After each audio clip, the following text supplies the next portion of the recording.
Fala galera do canal, vamos focar! Eu sou Edivaldo Nascimento, o seu professor de Biologia. Se você ainda não se inscreveu no meu canal, se inscreve aí, aperte o sininho e dá aquele joinha. O tema da aula de hoje é histologia animal, tecido epitelial, classificação do tecido epitelial para você. Me segue nas redes sociais, no Instagram e no Facebook. Roda a vinheta e vamos à aula!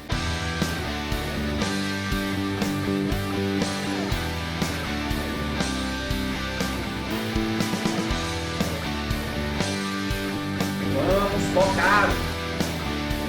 Então, galera, a gente segue aí na classificação do tecido epitelial. Esse é o tema da aula de hoje. Assunto muito importante, a classificação. E eu preparei um esqueminha delicioso para você. Presta atenção.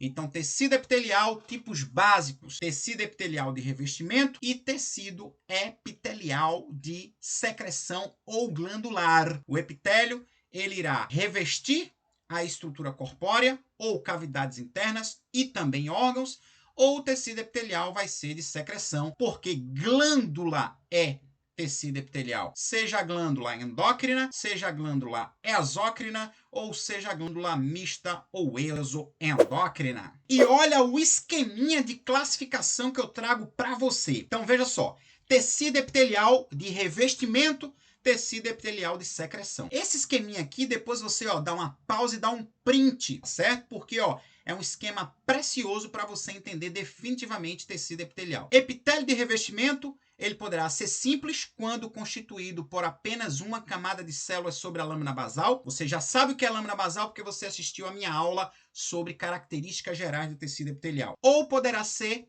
estratificado quando for constituído por mais de uma camada de células sobre a lâmina basal. Epitélio de revestimento simples, pavimentoso, constituído por uma camada de células planas ou pavimentosas. Epitélio de revestimento simples colunar, prismático ou cilíndrico, constituído por uma camada de células em forma de coluna, uma camada de células sobre a lâmina basal. Tecido epitelial de revestimento simples cúbico, constituído por apenas uma camada de células em forma de cubo sobre a lâmina basal. E o tecido epitelial de revestimento pseudoestratificado vai ser constituído por uma camada de células sobre a lâmina basal que alterna de tamanho. Ao alternar de tamanho, ocorre mudança na posição do núcleo. Quando a gente olha, acha que existe uma estratificação, mas não existe. Já o tecido epitelial de revestimento estratificado, como eu acabei de colocar, ele é formado por mais de uma camada de células sobre a lâmina basal. E aí o estratificado, ele vai ser também pavimentoso, formado por várias camadas de células planas ou em forma de pavimento. Lembrando que quando se trata do tecido epitelial de revestimento estratificado,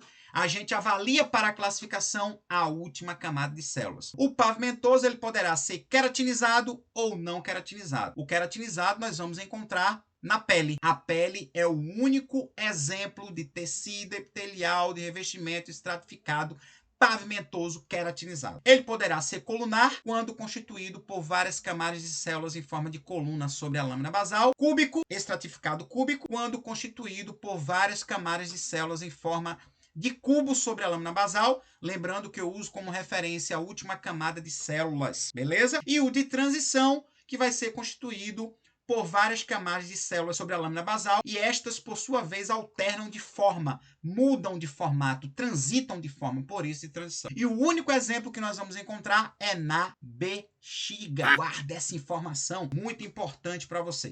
Já o epitélio de secreção, galera, ele vai ser endócrino quando a glândula se forma e fica isolada no tecido conjuntivo, lançando a sua substância de secreção para dentro dos vasos sanguíneos. Ele vai ser exócrino quando a glândula apresenta um ducto de secreção e mantém contato com o meio externo. E ele vai ser misto anfícrino ou exendócrino quando a glândula apresenta um ducto de secreção lançando a substância para fora do corpo ou para dentro de um órgão e também consegue lançar o seu produto de secreção dentro do vaso sanguíneo. Lembrando que a única glândula mista que nós temos no nosso corpo é o pâncreas. É o exemplo de glândula exoendócrina, anfícrina ou mista. Presta atenção a essa informação. Então, pessoal, tecido epitelial de revestimento. Veja alguns conceitos aqui comigo. Tecido epitelial de revestimento simples poderá ser pavimentoso, colunar ou prismático, cúbico e pseudoestratificado. Eu já elucidei essas informações no quadro anterior. Agora, conceitualmente falando, epitélio de revestimento simples constituído por apenas uma camada de células sobre a lâmina basal. Onde que eu vou encontrar o simples? O endotélio, que é a parede interna dos vasos sanguíneos, tecido epitelial, intestinal, especificamente falando, especificamente lá na região das microvilosidades, epitélio dos túbulos renais e traqueia, sendo pseudoestratificado. Dá um print aqui e pausa essa tela para você. Já o estratificado, ele também vai ser pavimentoso, colunar, cúbico e de transição, como eu coloquei. Conceitualmente falando, o epitélio de revestimento estratificado, ele vai ser constituído por mais de uma camada de células sobre a lâmina basal. Exemplo, a epiderme. Cuidado, porque a pele ela é formada por 3 camadas. A epiderme, formada por tecido epitelial, derme, que é formada por tecido conjuntivo muscular e nervoso, e a hipoderme, que é formada por tecido conjuntivo muscular e nervoso. Muita atenção a essa informação.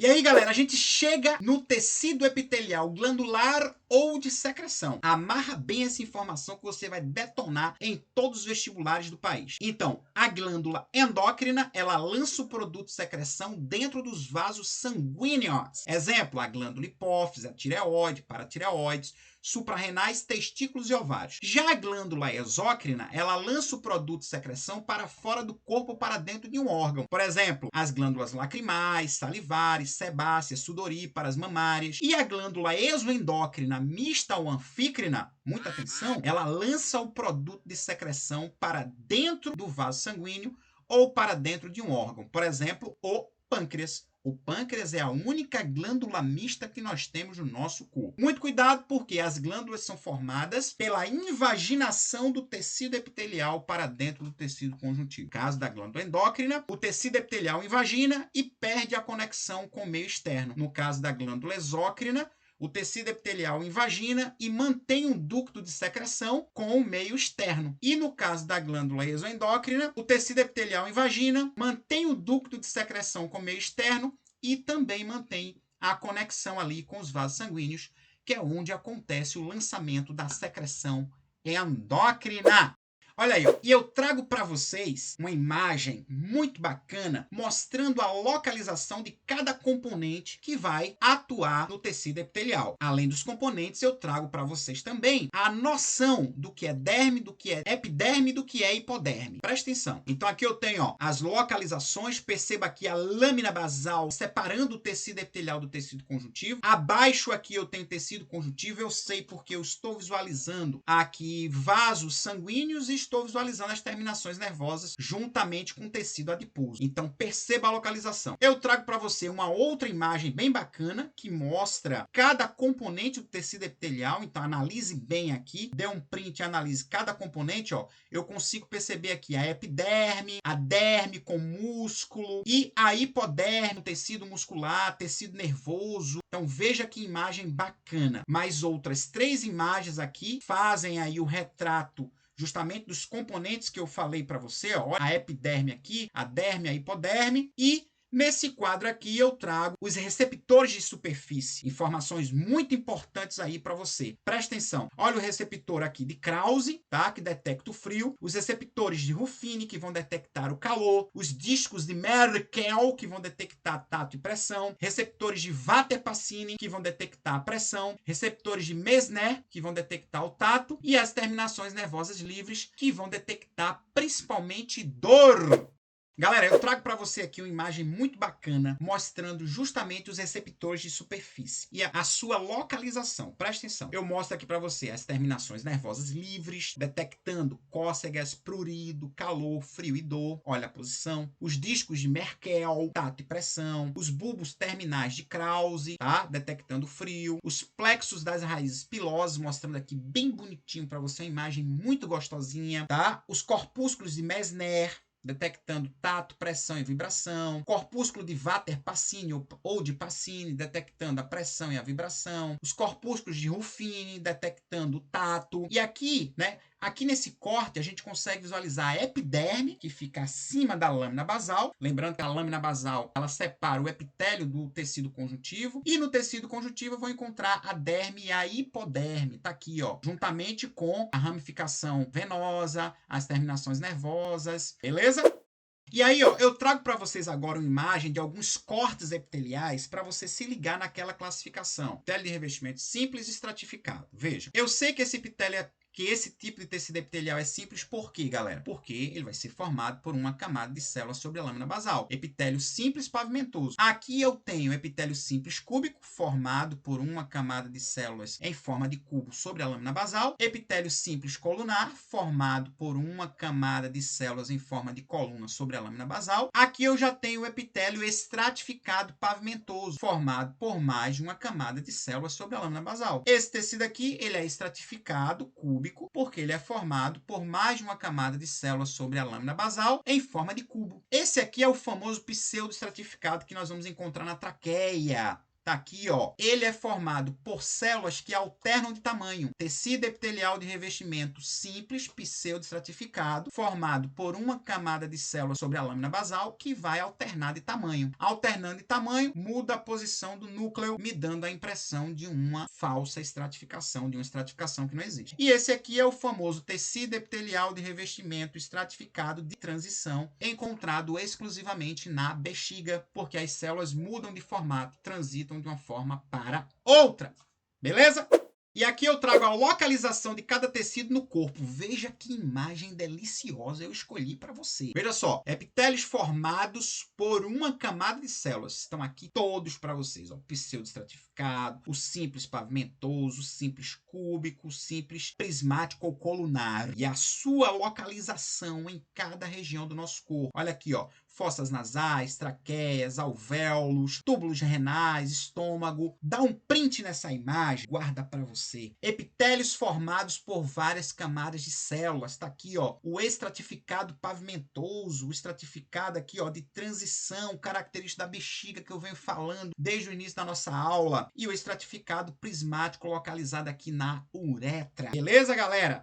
Então, galera, essa aula foi sobre tecido epitelial, especificamente a classificação. Eu tenho certeza que você adorou. Me segue nas redes sociais, no Instagram e no Facebook. E, é claro, inscreva aqui no meu canal, aperte o sininho e dá aquele joinha, beleza? Como eu não poderia esquecer, hashtag não seja um pato morto. Valeu e até a próxima aula.